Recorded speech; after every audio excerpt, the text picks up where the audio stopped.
Hey everyone, today I'm going to show you how to make this cute buffalo plaid wreath letter for your door. For the materials, you'll need a wood letter, a fake sunflower, 3 different colors of correlating paint, paint brushes, burlap ribbon, a staple gun, glue, and painter's tape. First, paint the letter the lightest of the 3 colors you got. Let it dry. Then, starting in the middle, tape off vertical lines, using a piece of tape as width spacing.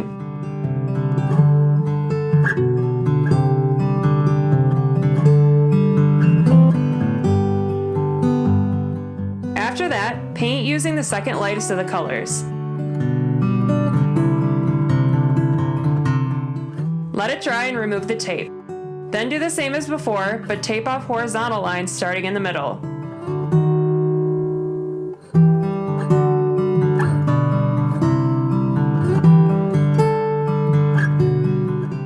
After that, use your same middle color paint and paint between the tape. Let it dry, but don't remove the tape. Once dry, re-tape over where you taped the first time. I was able to see my old tape lines through the second layer of paint, but you might want to mark it with a pencil. Once taped, use the darkest color and paint the letter.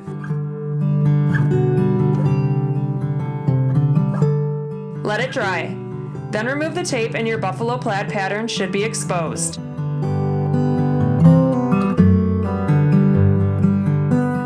Flip the letter over and staple a strip of the burlap ribbon to the back to make a loop to hang it from. After that, flip it back over and glue the sunflower wherever you'd like it. And that's it!